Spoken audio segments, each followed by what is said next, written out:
afternoon, everyone. My name's Aaron. Welcome to the channel. We look forward to covering some of this gear list information for you for canoe camping. We look forward to spring, summer, fall, getting out into nature, and hopefully some of this information will help you to plan well and have a successful vacation canoe camping. First off, if you haven't subscribed to the channel, please do like, share, subscribe, all of that, and we deeply appreciate that. Also, some of this gear that we're going to show you today is we're not sponsored by any of the companies. Would love to be, but we're not. But some of this gear that we're going to show you today has been effective for us. We've used it for many years, and it's helped us to have a comfortable and enjoyable experience canoe camping. So let's get right into it. First thing that you're going to need is a good quality canoe. We've chosen to use the Discovery canoe line made by Old Town. Awesome canoe. It can withstand some of the rocks and depending on the water levels on rivers. Fantastic canoe. Something else that you'll need with your canoe is a good bailing bucket. The purpose of this is you're going to want one in the bow and the stern of your canoe. The reason is you're going to take on water. If you get into white water through rapids, or if it rains, or you get into lakes and the waves are a little much, you start taking on water, you're going to want a bailing bucket.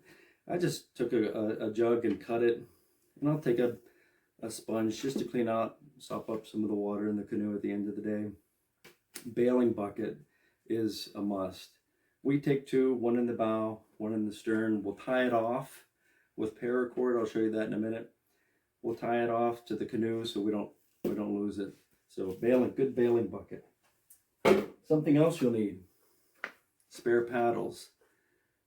I have never broken a paddle or lost a paddle, but I know people that have. A spare paddle, when you're 40, 50 miles out on a river, you hit white water, you drop your canoe, or your paddle, not the canoe, but you're going to wish you had a spare paddle. These are made by Sea Sense. They're telescoping. We tie these to the yoke of the canoe, get them out of the way. Always, we take two. It's just worth it to have extra paddles. Just take extra paddles with you. Another thing that you'll need with your canoe is a good safety jacket, life vest. And this is made by Canoe. It has pockets on the front. I put a safety whistle on it just in case. But this life jacket has pockets on it because sometimes I like to go fishing. So a good life jacket, very important. Make sure you get one that fits you properly as well. Another thing that you'll need in your canoe is safety rope. The reason that you'll want safety rope is, let's say you're coming up to some rapids on a river, and you look and you feel like it's not safe enough to run the rapids, but you don't want to take all your gear out and carry all your gear down river.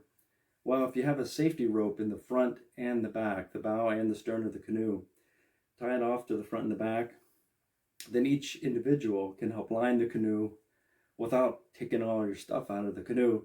You can line your canoe right down the river, and you can do that safely.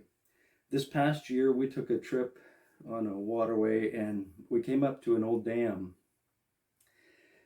At higher levels of water, we'd run over the dam, but it's an old dam that was taken apart, and under the water, there are logs all the way across with spikes.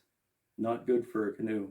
If the water level's high enough, we would run it, but in this case, we were by ourselves when we chose to line the canoe without taking all of our gear out. And I'll show you a clip of that later on as well.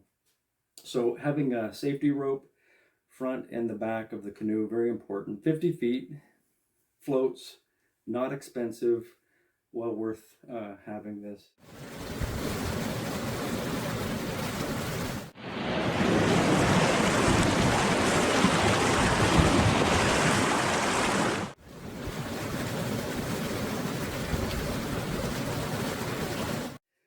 Another thing that you'll need once you get to camp is a good tent. Well, here's a tent that we've chosen to use. This is the LL Bean Backcountry Dome 3. It's a 3-person, 4-season tent. We use this all year long, even in the wintertime, winter camping. And I know what you're thinking. It's heavy and it's big. Well, you're right. It is.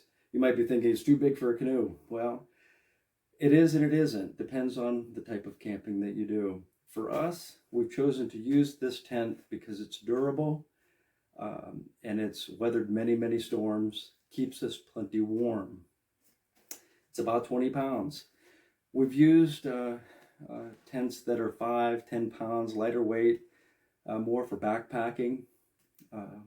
Those are good tents. They have many, many good tents. But for us, canoe camping and the type of camping that we use or do, we'll use this tent. It's our go-to. Very warm, good ventilation, easy to set up. Like I said, you'll want to sleep good and feel secure, especially if you're in a storm. So having a good tent, do your homework on all the types of tents that are out there.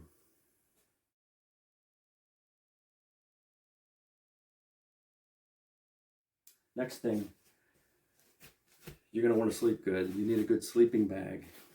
This is made by Outdoor Vitals, and it's the Airy 20-degree bag. As you see, I have it lofted just for storage purposes for now, and it will pack and compress down pretty small. So using a lightweight bag like this that's very warm and versatile is important. These can also be used as an underquilt if you have a hammock.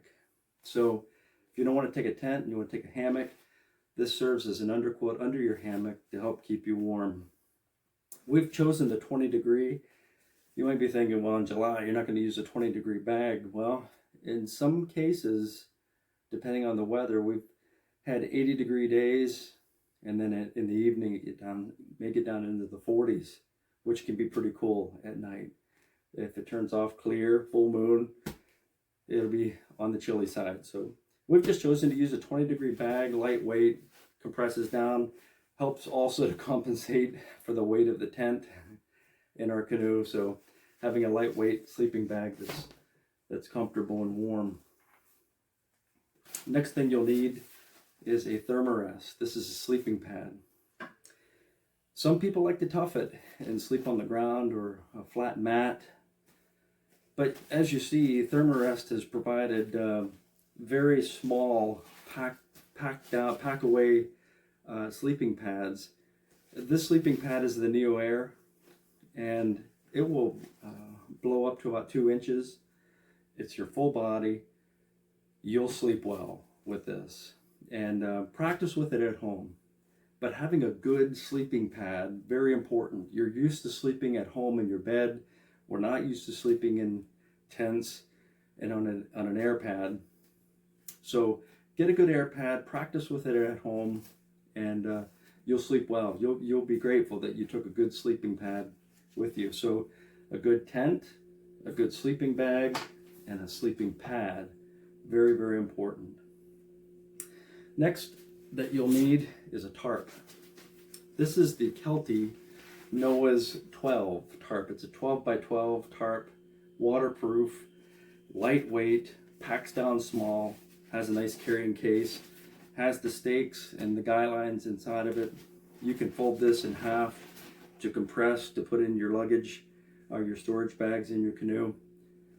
We take 2 of them. Sometimes we'll get a campsite that has a picnic table with a ridge pole, and we'll throw the tarp over the ridge pole. It takes 5 minutes. It's a lot of fun. Just it's worth it to do it. And you might be thinking, well, if it's sunshine, they're not calling for rain, set it up anyway. It's fun, and here's why. This past October, we went on a trip. We're 40 miles out, 5 days. They said sunshine, no chance of rain. Guess what it did? It rained 2 of the nights. Not a downpour, but just enough to get all of our gear wet on the table. Well, we had our tarp set up. Thankfully, we just went ahead and did it, and all of our gear stayed dry. So just do it. It's fun. Kelty Noah's Tarp 12 by 12. Again, good tarp. Well worth it. Now, when you get to camp, too, after you're all set up, you have your tent set up, and your bedding set up, you're going to want to sit down by a fire. So here's what we've chosen to take for many years. It's the Allagash. This is a chair. So I have this chair set up already, and this is what it looks like. Very lightweight. You know, I can carry it with two fingers. Very lightweight, very rugged. Sets up in seconds, tears down in seconds, and your buddies are going to be looking at you jealous because they don't have a chair when you're sitting in a chair like this. So it's well worth taking a chair with you on a canoe trip, especially because it packs down. It's small, has a nice carrying case in it that you can put the chair in. Well worth it. Speaking of having a fire, you're going to need a couple tools to take with you in your canoe. That's very, very important in getting firewood, unless you take your own firewood, but that's good. But it's more fun doing this. So this is the Allagash Canyon. This is a bow saw, and I'll just set it up for you just to demonstrate it for you. And this bow saw, like I said, sets up in seconds, and just be careful. It will bite you if you're not careful. It won't feel good. But like I said, it sets up in seconds. Awesome bow saw. You're going to see the teeth on this. This saw will cut through logs very quickly. But like I said, take leather gloves, use gloves so you don't cut yourself. But an Allagash Canyon bow saw, very, very important to have. Next, with that, you'll cut firewood with the saw. You'll need a hatchet. This is the Gränsfors Bruks, made in Sweden.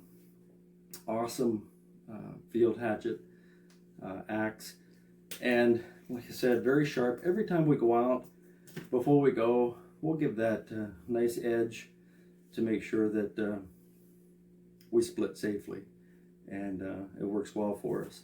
So a good hatchet. Again, be careful with these tools. Don't cut yourself, especially if you're far out. So yeah, hatchet, a saw, some other items that you'll need is a good knife. We use this Gerber, and this Gerber, it's in there pretty tight. And this Gerber is a good field knife, bushcrafting knife, nice thick shank. You can use it to make kindling, split kindling with it.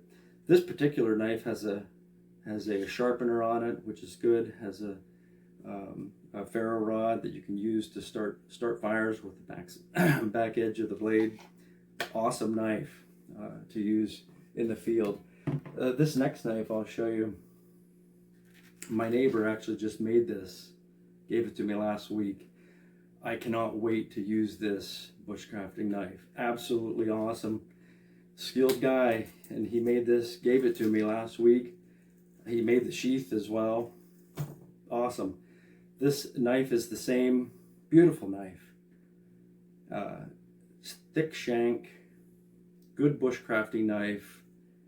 Anxious to use this. I can't wait to use this, and definitely thank him for making this knife for me. So those are some of the tools that you want to take canoe camping when retrieving firewood, cutting firewood, splitting your kindling, and so forth. The next thing that you'll need is some paracord. Every time we go, I'll just go to a store and spend $5, get 100 feet of paracord. You'll use it for maybe your tent, a clothesline,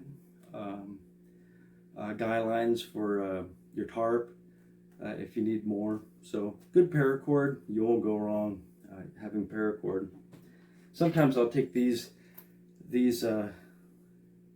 orange straps. They have hooks on them, and they'll tighten as well.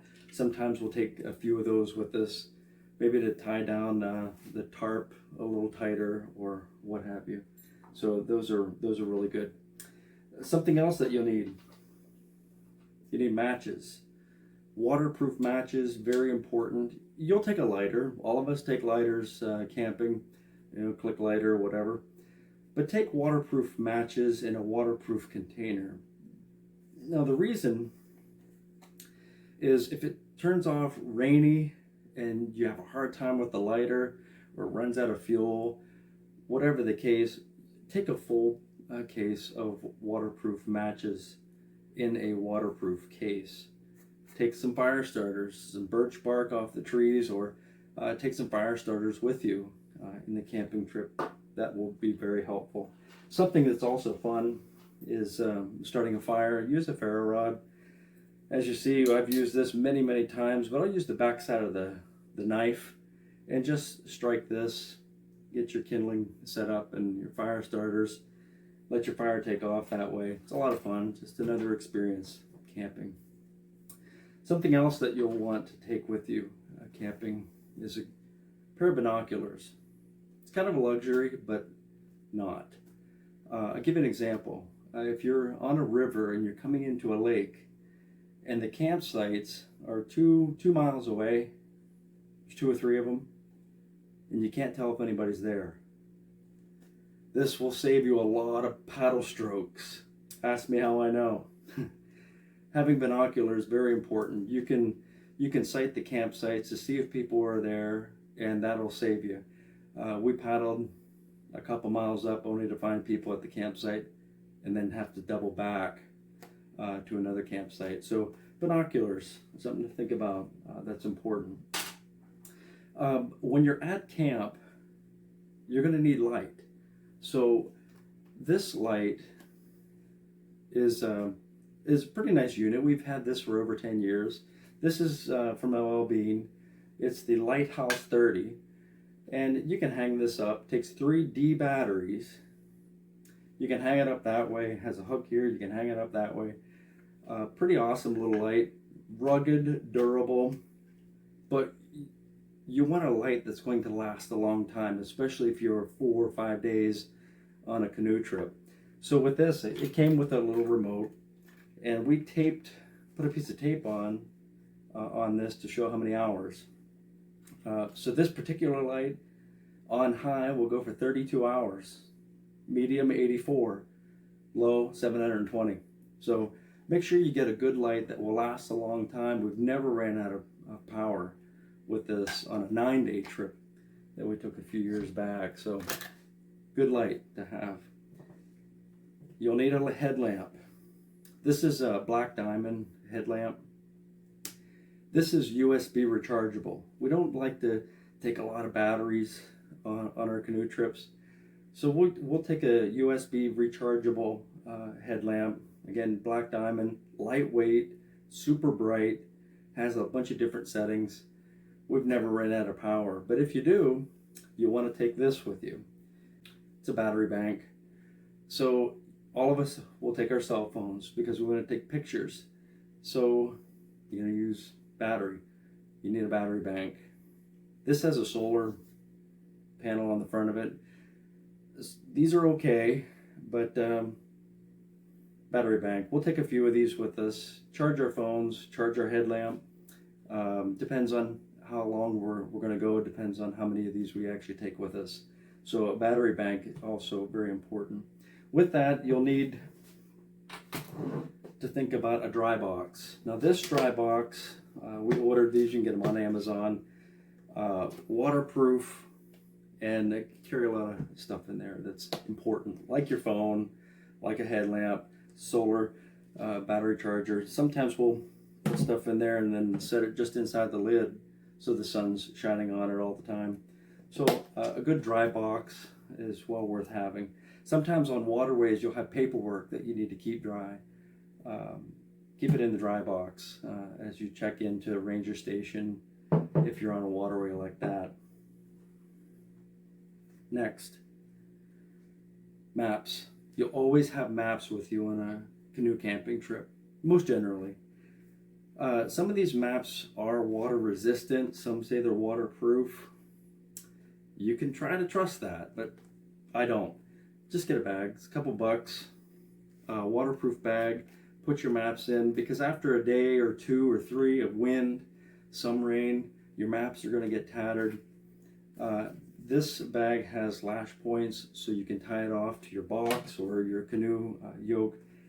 You won't lose it. You'll want to keep this in front of you at all times. So nice bag for your waterproof maps, and keep them dry for sure.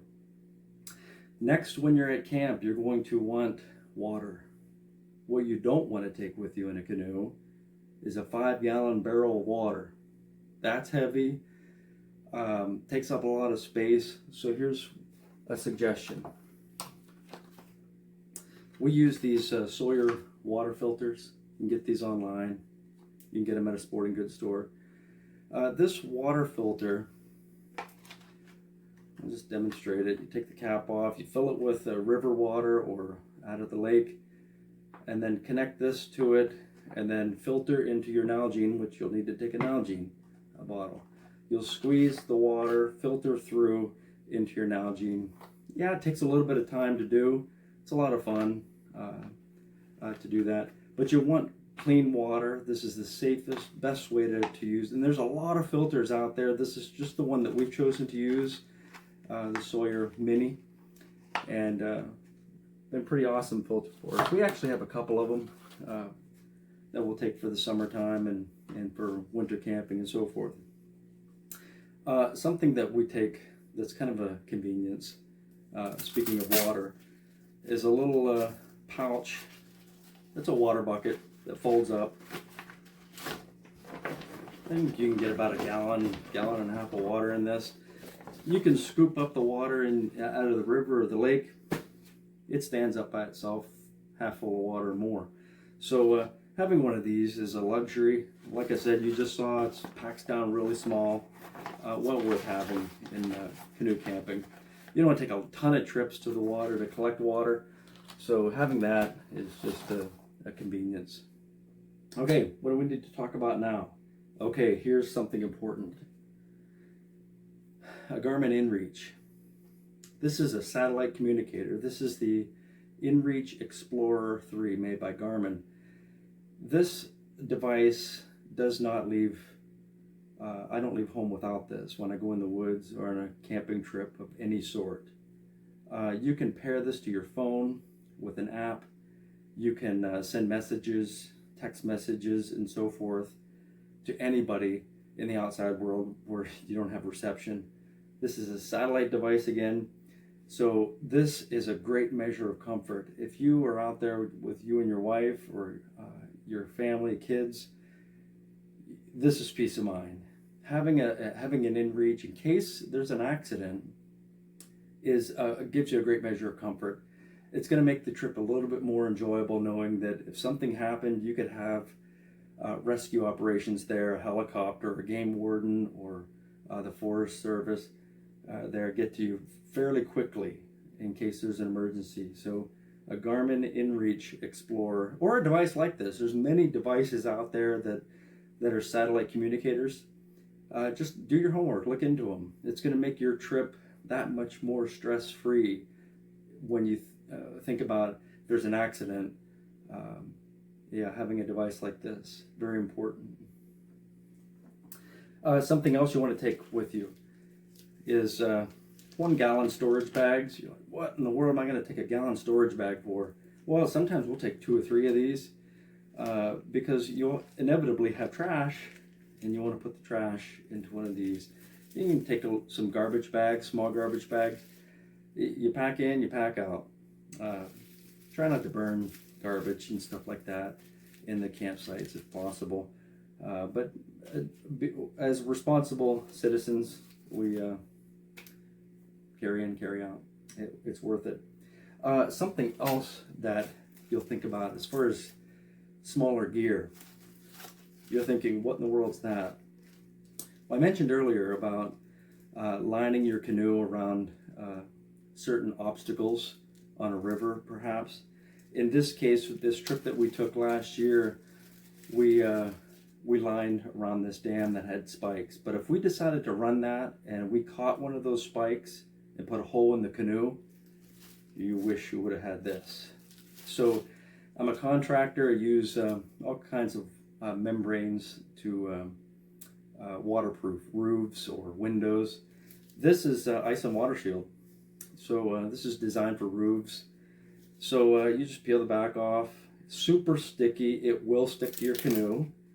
And I know that by experience because a few years ago we actually used it. You can use Gorilla Tape, that black duct tape that's super sticky. I've chosen to use this. Rolls up small. If you happen to get a hole in your canoe, which actually happened to friends of ours a few years ago, we had some tape with us.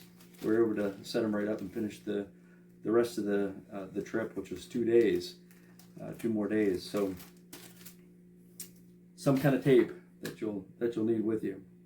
Okay, so now you're thinking, what about cookware? Okay, let's talk about cookware. What do you eat when you go camping? Sometimes we've gone on camping trips, we'll take a cooler, we'll take some shrimp, some chicken, we'll marinate stuff, we'll bring it out. Sometimes we'll bring cast iron pans, cook over the fire. Absolutely awesome. We'll bring some tin foil, cook right over the fire on cast iron with all of our food in a cooler. Fantastic way to camp, canoe camp. You can get all that stuff in your canoe.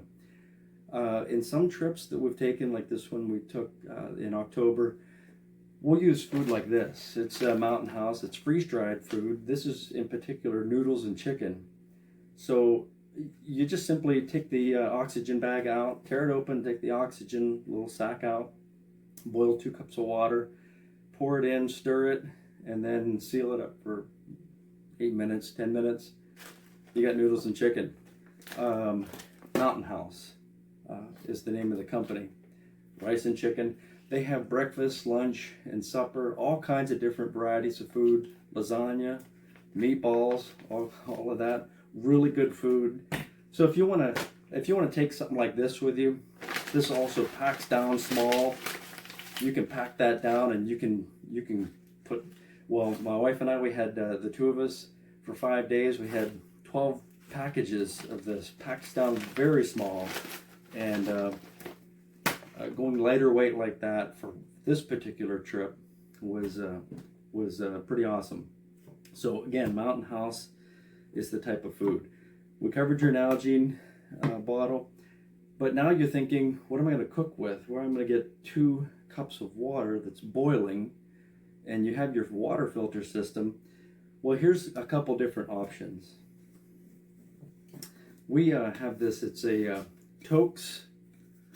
Excuse me. Throw the lid. This is a Toaks titanium mug that you can put over the fire. Very, very lightweight. You can hold it with the handles this way.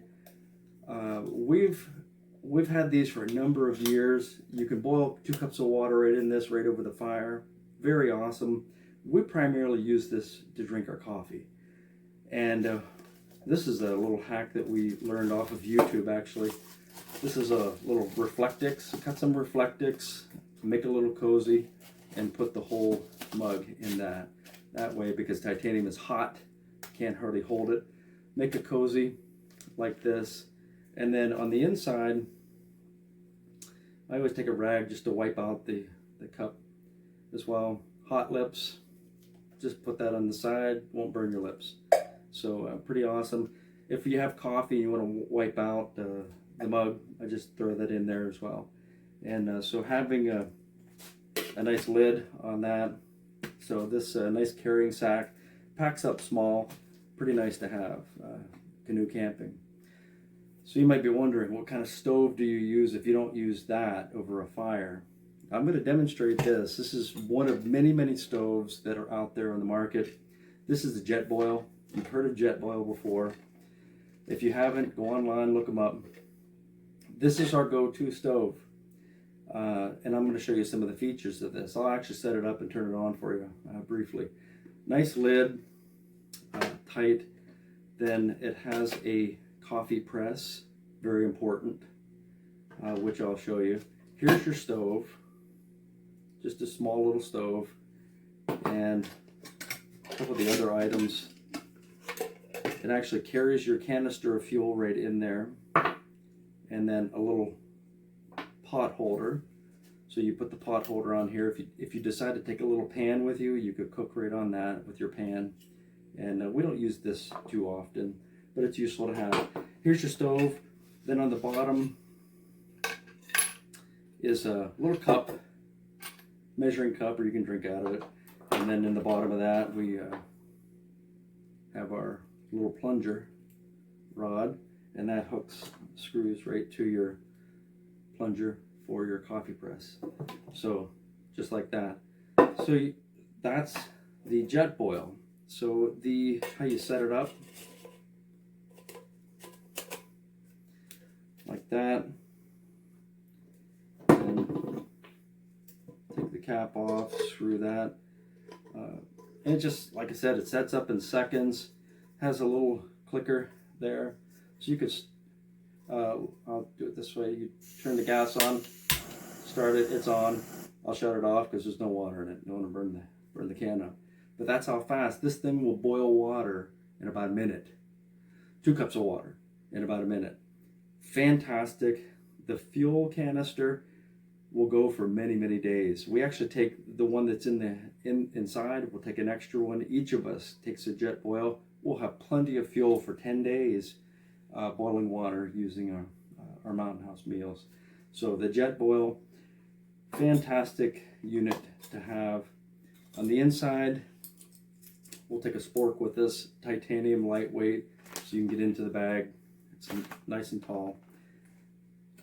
We mentioned coffee. That's a must.